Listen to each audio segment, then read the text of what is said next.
After years of inactivity and negligence, the Port Harcourt Refinery Company in River State has resumed operations. The opening fulfills the federal government's pledge to bring on stream Phase 1 of the Port Harcourt Refinery. Earlier today, the Minister of State for Petroleum Resources announced the refinery's mechanical completion and flare start. Heineken Lopobiri, who disclosed this while conducting a media tour of the refinery, said this signals the commencement of production of petroleum products after the Christmas holidays. The board chairman of the Nigerian National Petroleum Company Limited says the commencement of operations at the refinery will stabilize the cost of fuel. All 4 state-owned refineries in the country have been moribund for years, despite huge allocations spent on maintenance. In 2021, NNPC Limited announced that repairs had begun on the Port Harcourt refinery after the Federal Executive Council approved $1.5 billion. The mechanical part is completed, and this is the beginning of, the completion of not just this Port Harcourt refinery, Phase 1 and 2, but the one for Warri and then the one in Kaduna, so that we'll be able to benefit from this massive investment that the country has made. In August, when we came here, we were told by December that this thing will come on stream, and today we have witnessed that. So I'm really impressed, and it is good news equally to LPG users that as the refinery commences, after Christmas, we'll have a sufficient supply of LPG, which will automatically reduce the import at that level. Doubts have been expressed by several Nigerians about the ability of NNPC to repair and make this facility available to support the distribution of fuel in the country. But today, I feel extremely happy. I wasn't expecting to see this. But we have to thank our employees who have worked day and night, including the contractors, for their efforts. And we are looking forward to that day when this location, this refinery, will be producing at a level that will consume locally and that will be excellent for export. Our subcontractor, they are fully Nigerian, and they did a great job. As well, the community, we had a full integration with the community, so that was a smooth work for us. Also thanks to the help from NNPC, and as well, you have seen that we reached 10 million man-hours with 0 LTI. And this thanks to our subcontractor, NNPC, the guidance of everybody. The Dangote Refinery has taken delivery of a second installment of crude oil 2 weeks after the first consignment was delivered. This represents the first phase of the 6 million barrels of crude oil to be delivered by a range of suppliers, which is expected to enhance its production and refining capacity. Arise correspondent Niyi Oyelowo has more. A media-guided tour in conjunction with the Nigerian Navy and Dangote Port and Refinery officials gave more insights on prospects for the second delivery of crude oil, enhancing production.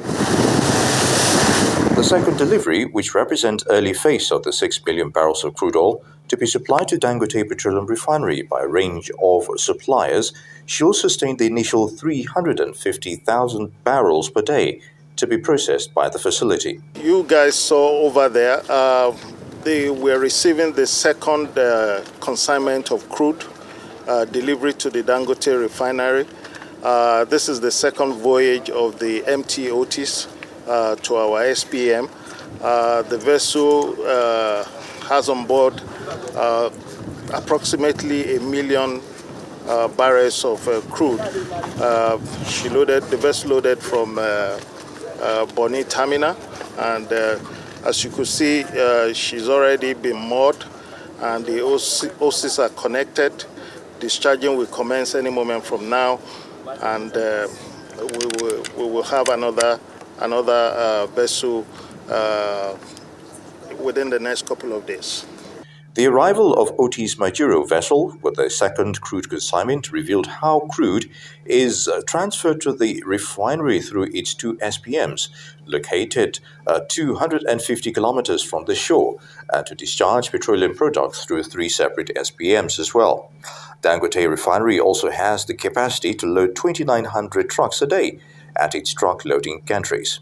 The refinery operation has been long coming, and Nigerians are expectant, and the management of Dangote is also very eager to make sure that the refinery actually begins to churn out products from the refinery, and I believe that that's the essence of all of this.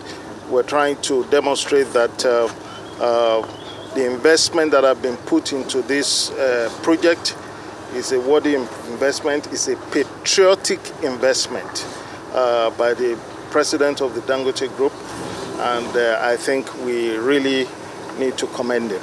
They are being sourced locally. They're from, the first one that came was from Agbami. This is coming from Bonny Terminal. We have another one coming from Odudu Terminal, and the next one too will be coming from Bonny Terminal. Officials say the next 4 cargoes will be supplied by the NNPC in 2 to 3 weeks, and the final of the 6 cargoes will be supplied by ExxonMobil. Ni Oilo, Arise News. Some oil and gas news this morning, yes. Rufai, and I must say some good news this morning with regards to crude oil, petroleum, and of course our refinery. Good news. I'm very excited. I'm very happy. In fact, my joy knows no bounds. If I can, I will dance this morning on air. I will dance. I'm so happy. That's what we've been talking about. What do we want for the country? The best. That's how we come out here. The Port Harcourt Refinery finally come on stream. They finish phase 1. Then definitely we'll be able to consolidate on that. The question again we should ask is, how are we going to get crude that's going to be sustainable? So it's not just by finishing the refinery. We need it to be sustainably producing every day so we can have that in the market. Yeah. And by so doing, ensure that we cut our import bill in dollars that puts a lot of pressure on our naira. Same for the Dangote Refinery. So the next phase is sustainability, and we would like to see that. We would like to see Nigeria go back to the days where they used to buy super, premium, and various grades and blends of petrol in the filling station. There was a time in this country that used to buy various blends. You buy super, you buy premium, you all of, because we're blending locally. But all of a sudden, all of that are all gone today. So how we can quickly see all of that, the sustainability of that is the case to go ahead. Yeah. Sustainability, congratulations, Nigeria. I must say that this is a promise delivered, because oftentimes when we have timelines and promises by government or government agencies, we have a check on it to see if they're able to deliver within the time frame provided. So this one is good, kudos and well done to NNPCL, headed by Mr. Mele Kyari, who has delivered on his promise when he appeared before the House earlier this year to say that by the end of this year, Warri Refinery would be up and running. To be fair, it's important to mention that it is the mechanical part of the phase of mechanical phase of the refinery that is completed, and it is saying that about 77.4% completion rates for the entire refinery. In terms of this news about it being able to start production immediately, I think they would need to clarify that, because if they're saying that it's mechanical phase and 77.4% completion, would they be able to start operations? And put oil, so they need to clarify that. So they need to clarify that, because this is about celebrating, but what we want to see is, the taste of the pudding is in the eating. The reason why we want the refinery up and running is so that we can begin to produce oil again. And like you mentioned, the benefits of this, especially with regards to the pressure on the dollar, on the naira especially.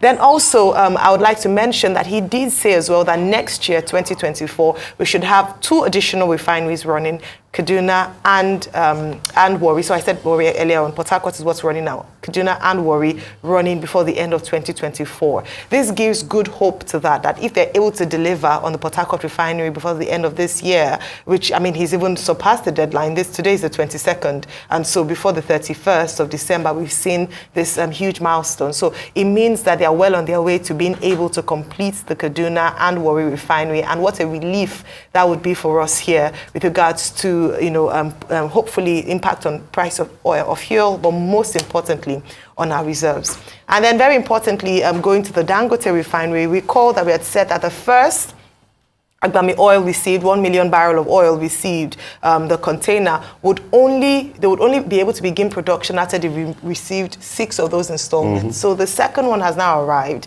and again, locally sourced. Excellent news in that regard. The Dangote Refinery is supposed to, in its initial state, process 350,000 barrels per day of crude, and that is excellent if they're able to meet that. It doesn't look like they'd be able to meet the deadline set before the end of the year. You know, I don't think it's a fault because they're waiting for supply.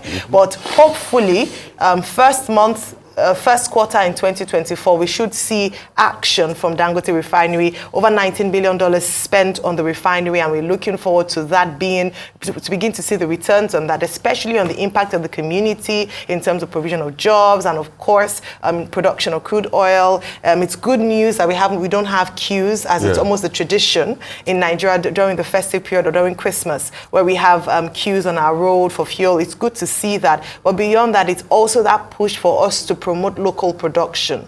In speaking about that, I'm hoping that even with this milestone achieved, and I must say that it's happened under the Tinubu administration, because we know that over the years, we have, NNPCL have tried to defend budgetary allocation towards the maintenance of the refinery, which has not made economic sense. And so to see that budget or money justified now with the refineries working is definitely good news for Nigeria, and hopefully a great way to begin the year 2024.